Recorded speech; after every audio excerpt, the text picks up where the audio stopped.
तो प्यारे बच्चों, आज हम आप सबके लिए एक बहुत बेहतरीन सिलेबस लाए हैं जो एक कॉमन विषय होने वाली है और वो है व्याकरण से संबंधित। तो सिलेबस जो है वो है संधि। आपको ये पता होना चाहिए कि जो संधि है आपके संस्कृत में भी आती है और हिंदी में भी आती है। तो हम वही संधि के विषय में हम आज आप लोगों के लिए लाए हैं।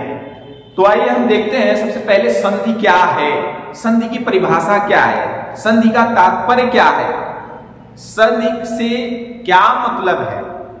तो इन सारे प्रश्नों का एक ही उत्तर है।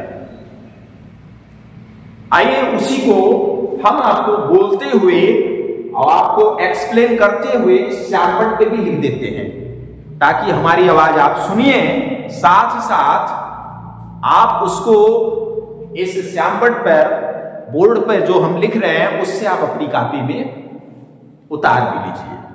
तो क्या है संधि की परिभाषा, पहले हम सुना दे रहे हैं आपको, आप सुन लीजिए, उसके बाद श्यामपट्ट पे भी लिख दे रहे हैं, ठीक है। तो संधि क्या है सुनो। दो सार्थक वर्णों के मेल से, या यूं कहो कि दो वर्णों के मेल से जो एक सार्थक शब्द बनता है वह है संधि, या उसे संधि कहते हैं। संधि का शाब्दिक अर्थ जो होता है वो होता है मेल। संधि का शाब्दिक अर्थ जो होता है वो होता है मेल। मेल अर्थात मिलाप, जिसको जोड़ भी कर सकते हैं। एक वर्ण को दूसरे वर्ण के साथ ऐसे जोड़ दीजिए तो एक नया शब्द तैयार हो जाए। आइए इसको हम आपके सामने ब्लैक बोर्ड पे लिखते हैं। तो देखिए क्या है दो।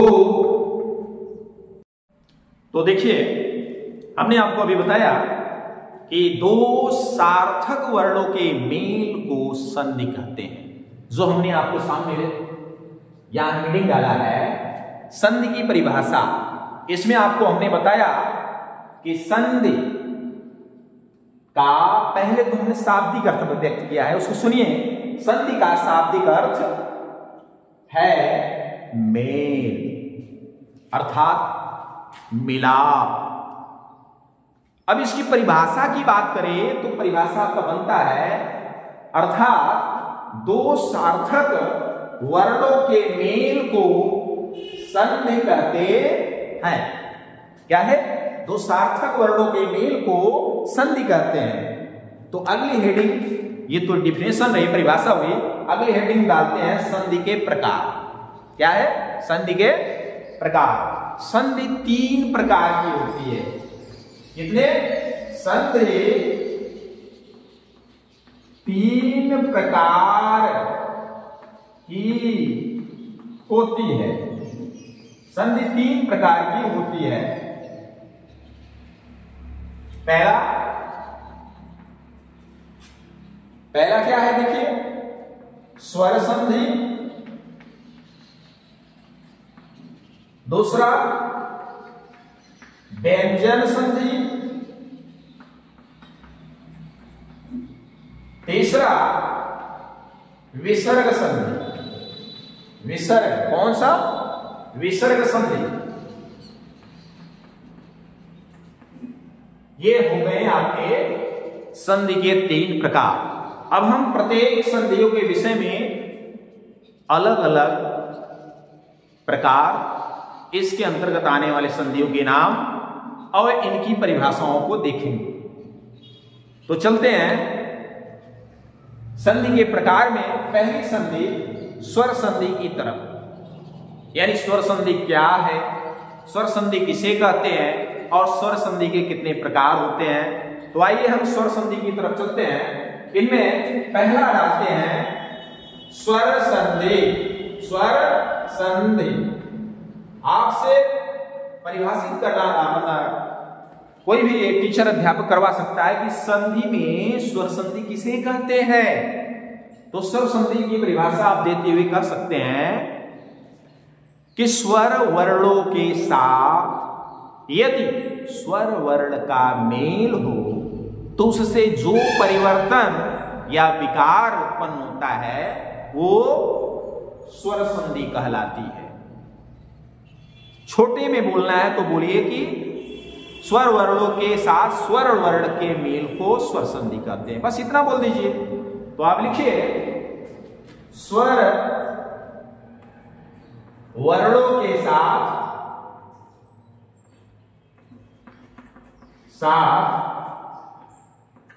स्वर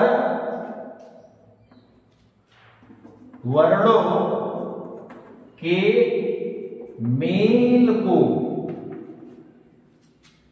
स्वर संधि कहते हैं, स्वर संधि कहते हैं।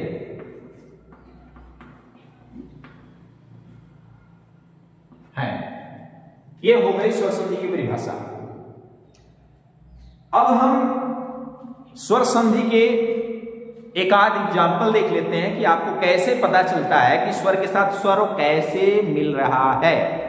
तो आइए कुछ एग्जाम्पल हम देते हैं, उदाहरण में देखते हैं। जैसे मदिरा, मदिरा, धन आलय। क्या है? मदिरा। मदिरा में जानते हो मद्यपान शराब, और आलय माने उसका स्थान, घर जहां पे वो बिकता हो। तो मदिरा धन आलय बराबर मदिरालय, मदिरालय। अब देखिए कैसे परिभाषा को ये वेरीफाइड करता है। आपने पहले शब्द के अंत में देखा कौन सा वर्ण है? र। र में कौन सी मात्रा है? आ। आ क्या है? एक स्वर। दूसरे के शब्द के आदि में देखिए क्या है? स्वर है, आ। तो स्वर पहले के अंत में, दूसरे के आदि में भी स्वर। तो आपने यही तो डिफिनेशन लिखा है कि स्वर वर्णों के साथ स्वर वर्णों के मेल को स्वर संधि कहते हैं। तो इसे आप पता कर लीजिए कि यह मदिरालय, इसका विच्छेद ये है, और इस मदिरालय शब्द में स्वर संधि है। लेकिन ये स्वर संधि के कौन से भेद की संधि है ये भी आपको आगे पता चल जाएगा। तो अब हम चलते हैं स्वर संधि के प्रकार की तरफ, जहां पे आप इसके प्रत्येक संधियों के विषय में हर एक संधि को अलग अलग जानेंगे। तो इसके आप अगले हेडिंग यानी अगले टॉपिक की तरफ चलते हैं। स्वर संधि के प्रकार। स्वर संधि के प्रकार यानी स्वर संधि कितने प्रकार की होती है, तो आपको ध्यान देना है। स्वर संधि एक, ध्यान दीजिए, स्वर संधि आप हाई स्कूल तक तो 5 पढ़ेंगे। जैसे ही आप इंटर कॉलेज में जाएंगे या ऊपर की क्लास में, उसमें 2 और संधि जुड़ जाएंगे। तो अभी आप हाई स्कूल तक और या उससे नीचे तक के सारी क्लास के बच्चों के लिए हम इंडिकेट कर रहे हैं, और ऊपर के बच्चों के लिए हम दूसरी वीडियो में आपको अगला जो इंटर तक या इंटर के ऊपर के लिए जो अदर संधियां हैं उसको व्यक्त करेंगे या बतलाएंगे। तो आइए स्वर संधि के प्रकार में हम देखते हैं क्या स्वर संधि कितने प्रकार की होती है। स्वर संधि 5 प्रकार की होती है, 5 प्रकार की होती है।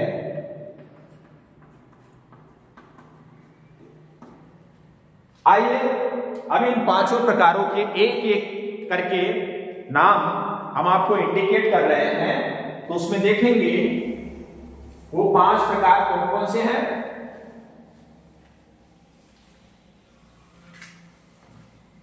देखिएगा ये 5 नाम क्रमशः इस प्रकार है। पहला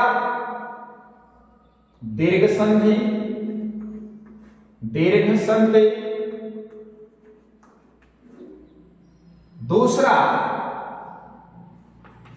गुण संधि, दूसरा गुण संधि, तीसरा वृद्धि संधि,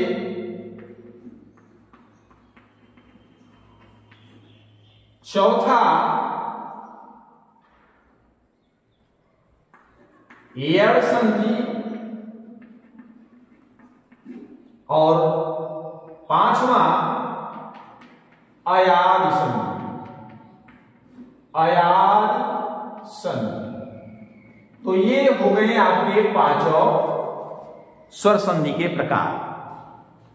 अभी हम आपको पहले संधि की व्याख्यान या एक्सप्लेनेशन इस वीडियो में करते हैं, सिर्फ पहले संधि, और अदर बाकी गुण, वृद्धि, यण, अयादि इन सभी की व्याख्यान हम दूसरे वीडियो में आपको जरूर देंगे।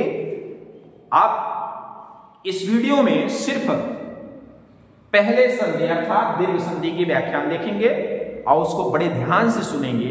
एक ही वीडियो में आपको हम समझा देंगे, आप समझ जाएंगे बड़ी सरलता से। आइए तो अब हम इन पांचों प्रकारों में पहले संधि की तरफ चलते हैं। और संधि क्या है? दीर्घ संधि। तो देखते हैं दीर्घ संधि।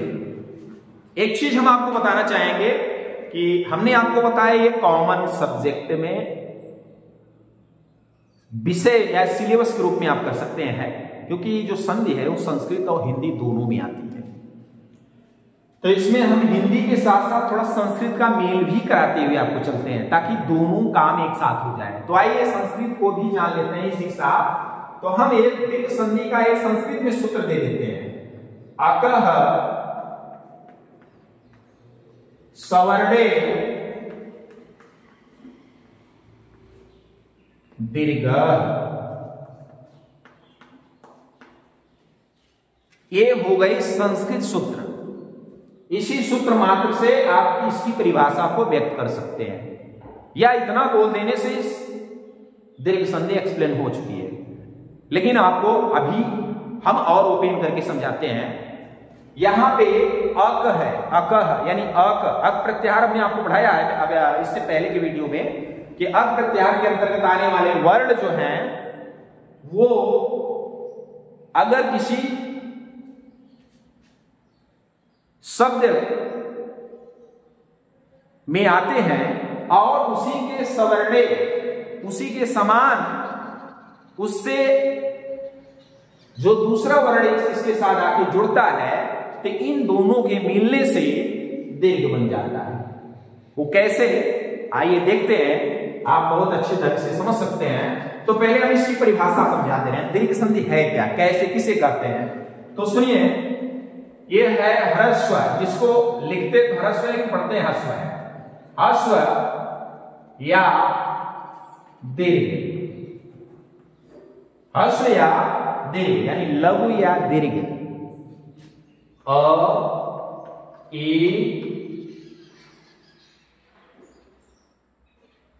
उ री के बाद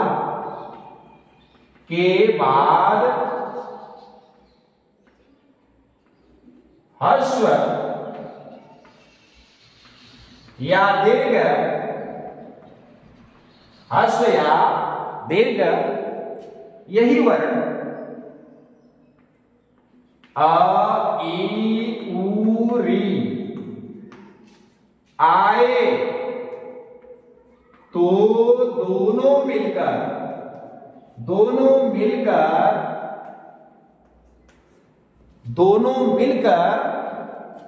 दीर्घ बन जाते हैं। ये हो गई आपकी दीर्घ संधि की परिभाषा। इसको हम और ओपन करते हैं। एक हम सूत्र बना करके आपको समझा रहे हैं, इससे आप और इसके विषय में नॉलेज कर लेंगे। जैसे यदि अ या आ, यही तो है ह्रस्व। यदि इनके साथ ये बोला गया है यहां देखिए, अ ई उ री के बाद यही हस्व या दीर्घ ई उ री आए, तो वही को हम इंडिकेट कर रहे हैं। अ या आ के साथ अ या आ आए तो दोनों मिलकर दीर्घ, दीर्घ माने बड़ा आ बन जाएंगे। कैसे?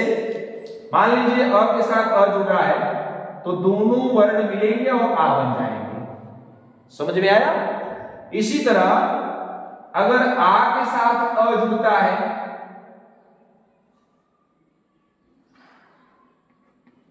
तो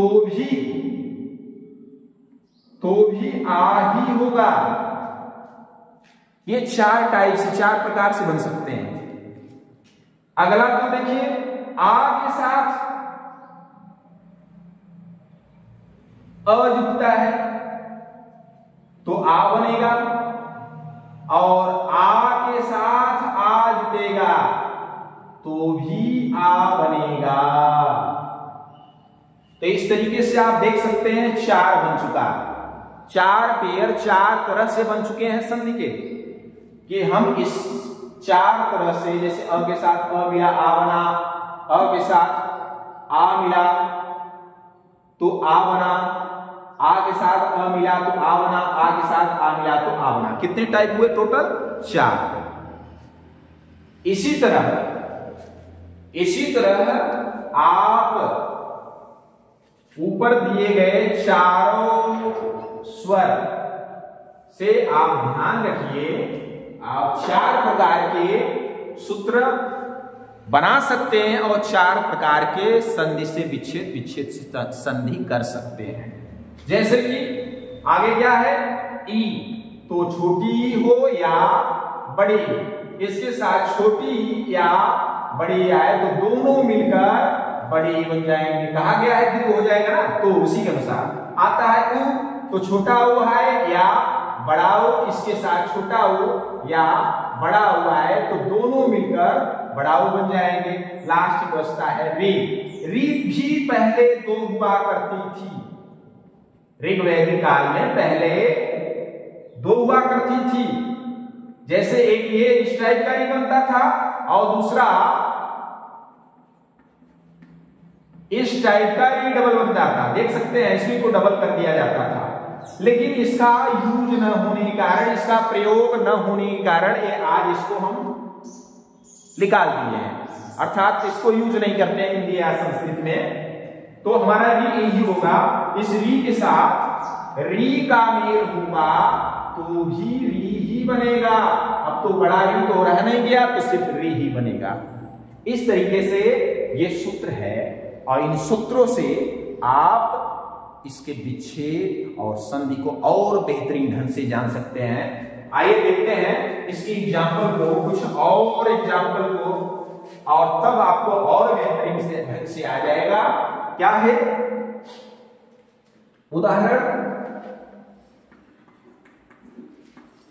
उदाहरण देखिए, हम पहले सूत्र की तरफ चलते हैं। हम आपको दिखा देते हैं कि कैसे ये चार तरह से बनेगा। देखिए, जैसे धन धन धन अर्थी। अब आपको क्या देखना है, पहले पद के अंत में कौन सा स्वर आया, अ, दूसरे के आदि में अ, तो अ और अ मिलेगा तो भी आ बनेगा। और वो आ किस पे बनेगा, पहले शब्द के अंतिम अक्षर न पर। तो इस तरीके से क्या हो गया, बराबर ध और न पे का बन जाएगा, ये आ स्वर आ जाएगा ना, और ये इसी के साथ मिलने के कारण अब तो ये ना हो चुका है, अब बचा क्या, थी। तो इस तरीके से ये आपका सूत्र का पहला टाइप धनार्थी बन चुका है। धन धन अर्थी बराबर धनार्थी। आप समझ चुके होंगे कितनी बेहतरीन ढंग से।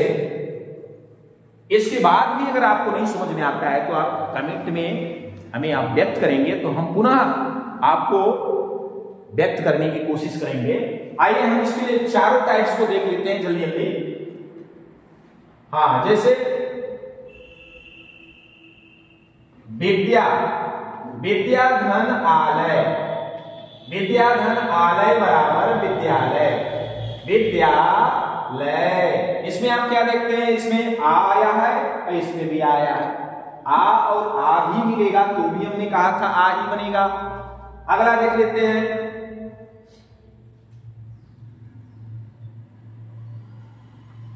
सत्य, सत्य धन असत्य, सत्य धन असत्य, सत्य धन असत्य। ये तो खैर पहले की तरह हो गया जो अ आई है, इसको भी जान लीजिए। ये क्या होगा, सत्य धन असत्य बराबर सत्या सत्य, ये हो गया। ये पहले की तरह है, इसको छोड़िए। आप दो टाइप से पढ़ चुके हैं, तब तीसरी टाइप दिखा रहे हैं। जैसे देव, देव धन आलय, देख सकते हैं अ और आ दोनों मिलेंगे तो आ होंगे, और ये होगा किस पे, अंतिम अक्षर देवालय, बन गया। अब चौथी टाइप से देखते हैं। इसी तरह आप देख सकते हैं पहले में भी अ, इसमें दोनों में आ, इसमें पहले में अ, दूसरे में आ। अब आना है आपका पहले में आ, दूसरे में अ। ईश्वर का वाला एक एग्जांपल ले लेते हैं। जैसे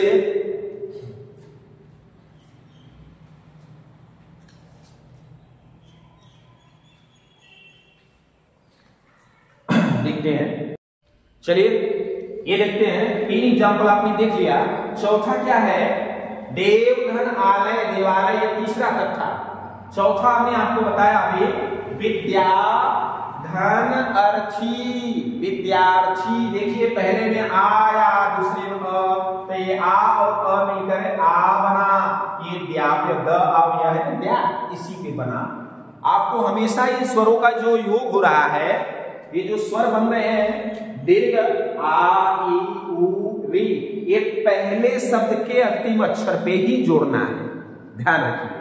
पहला शब्द जैसे ये है धन, विद्या, व, देख रहे हैं, विद्या, व, द, ध, न, ये इन्हीं पे जोड़ना है। ये सारी मात्राएं जिस सूत्र में हो, सबके एक में नहीं हो सकते हैं, वो ये ध्यान देना है आप लोगों को। आइए फिर से देखते हैं। चौथा नंबर क्या है, विद्या धन अर्थी, विद्यार्थी।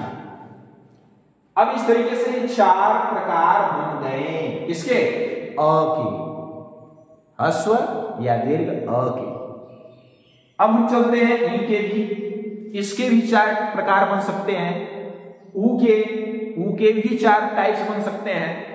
री के भी, आप वैसे री के लिए आपको हमने भी बताया कि री जो पहले री हुआ करती थी बड़ी, जिसको कह सकते हैं, वो अब खत्म है, तो री ही बनेगी।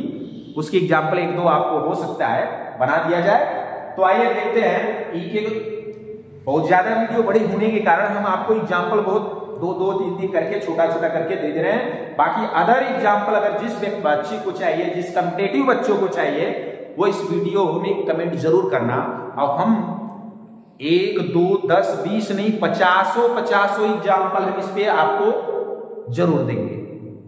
तो पहले आइए देखते हैं इस सूत्र पे और इस सूत्र पे, इस पे आइए हम ई भी देखते हैं। यहां देखिए रवि में छोटी ई आई है, यहां पे छोटी, तो छोटी ई और छोटी ई मिलकर के क्या बोलता है, बड़ी। तो देखिए अब बड़ी इसमें होना है, हमने बताया हमेशा पहले शब्द के अंतिम अक्षर पे डालो। पहला शब्द का अंतिम अक्षर क्या है, व, तो देखो व में बड़ी मात्रा हुई रविंद्र, ये इसके साथ मेल खा जाएगा रविंद्र, इसके साथ यहां पे रविंद्र हो गया। आइए इसी तरह दूसरे को देखते हैं। इसमें ई से नदी धन ईश, देखना ध्यान से, जैसा स्वर है वैसा उच्चारण अगर आप करते हैं तो शुद्ध उच्चारित होगा वह शब्द, और साथ साथ गलत लिखा भी नहीं जा सकता। तो ध्यान से इन सब बातों का ध्यान दीजिए। क्या लिखा है, नदी। अब इसमें बड़ी आई है, यहाँ पे भी बड़ी आई, और आपको बताया गया चाहे ये चार प्रकार के हो सकते हैं, तो बड़ी भी बड़ी मिलकर के बड़ी होगा। तो हो गया है अंतिम अक्षर द पे, नदी धनीश बराबर नदीश। एक चीज इसमें ध्यान देना सभी बच्चे, कि जब भी ई आएगी इंद्र का ई छोटी हमेशा रखना, इंद्र जिसके जिसके पीछे आए, और जब भी ईस आए वो हमेशा बड़ी ई रखना, ध्यान देना, नहीं तो गलत हो जाएगा। अब इस तरीके से हमने ई का 2 एग्जाम्पल बता दिया। अब चलिए ऊ का भी 2 एग्जाम्पल बता देते हैं। इसमें भी बड़ा हो या छोटा हो, ये पहले पद के अंत में आ सकता है, छोटा हो चाहे बड़ा हो, दूसरे में भी आ सकता है। आइए देखते हैं। वधू, क्या लिखा है? वधू, वधू नहीं वधू, वधू धर्म उत्सव, यानी बड़ा हो छोटा हो मिलकर के भी बड़ा हुआ है, देख सकते हैं। तो वधू धर्म उत्सव बराबर वधूत्सव। अगला भान, छोटा हो, देखो ये छोटा हो है, भान धन उदय बराबर भानुदय, बड़ा हो भानुदय। आइए यहाँ पे ये पहला दूसरा तीसरा ये 3 सूत्र हो गए। चौथा सूत्र के लिए एग्जाम्पल हम यहाँ आपको दे देते हैं। जैसे मातृधन ऋणम, देख लीजिए, ध्यान से देखिए, आपको समझ में आ जाएगा। मातृधन ऋणम, यहां आप देख सकते हैं पहले शब्द के अंत में री आई, मातृ, दूसरे के री, तो पहले शब्द का अंतिम री और दूसरे शब्द का पहला री, दोनों मिलकर के भी री ही होगा। तो मातृधन ऋणम बराबर मातृणम, मातृणम। एक आध एग्जाम्पल और देख लीजिए। इसी तरह पितृधन ऋणम बराबर पितृणम, इसमें भी री आएगी, दोनों री मिलकर री बनेंगे। और किस पे लगेगा? पहले शब्द के अंतिम अक्षर यानी त, तो पितृणम। इस तरीके से आपका ये देख लीजिए, आपका दीर्घ संधि समाप्त होता है। आपको समझ में बहुत आया होगा। हमें उम्मीद है कि अगर इस वीडियो से आपको थोड़ा सा ज्ञान या नॉलेज प्राप्त हुआ है, तो इस वीडियो को थोड़ा लाइक जरूर करें और अपने साथ साथ अपने मित्रों दोस्तों को भी इस वीडियो से लाभ प्रदान करने की कोशिश करें। उन्हें भी इस वीडियो से लाभ लेने के लिए कहें। तो आज का वीडियो इतना ही। अगला संधि जो हम आपको पढ़ाएंगे वो होगा गुण, जिसको हम अगली वीडियो में देखेंगे। तो आज के लिए बस इतना ही। जय हिंद।